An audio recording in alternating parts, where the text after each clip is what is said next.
The street sweeper takes her job very seriously. We are called Total Refusal. We are a group of 6 people. The film was made by 4 directors though. And our principle in Total Refusal is we call ourselves media guerrilla. So we are intervening in mainstream video games.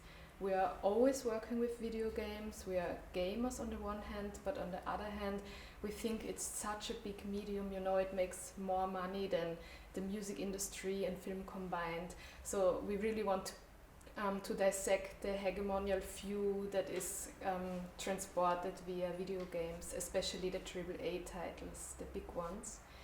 And what we are doing is we are playing these games, but not along their gameplay, not along the way it is intended to be played. We are trying to really deconstruct it and get our own story out of the footage from the video games.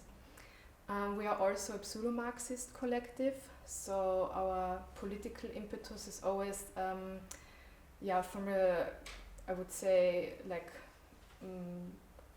capitalist critic point of view that we want to come across. And especially in Hardly Working, the film that is running in your festival, we are looking at NPCs. NPCs are non-player characters. So if you are playing a game, you usually play your avatar, but the game, it's like the world is not empty, it's crowded. There are many other characters, but they are usually bots. So they are mechanical, they are algorithms. And usually they are in the backdrop, so you would maybe just cross them in a short amount of time and then go and play your game. But we in Hardly Working, we really looked at 4 NPCs and followed their everyday life, especially their work routine. And we tried to make I would say a connection to work in late capitalism as we experience it. Yeah, we love Harun Faroki. But I mean, you know, we are like 6 people and then 4 directors who made the film. So then I think like all of us combined together have different inspirations. And for example, one member of us, Robin, he has a background in anthropology, and I think that kind of shows this documentary view and this like studies, because we really followed these characters for a long time. We really tried to make like almost work ethnographies of them. And to the question if you can play them, no, these characters you can't play them, you cannot make them do things. Usually Total Refusal really works in a perspective as everyone else could do it, like just use what the game provides. Although there are sometimes works where we work with mods, with modding, where you can program stuff.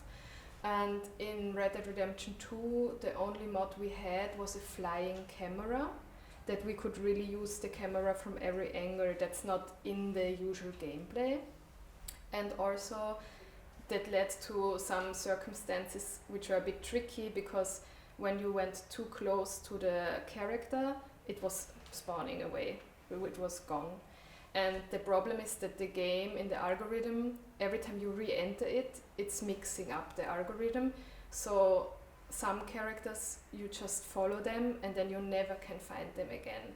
So we had to be really careful with not coming too close, but still having possibilities of making close-ups.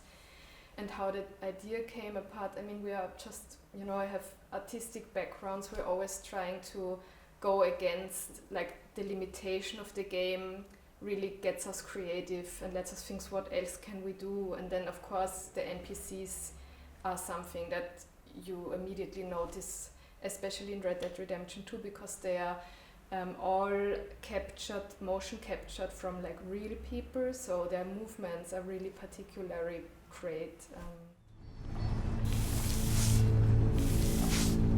And yet, all the effort doesn't lead to any visible changes.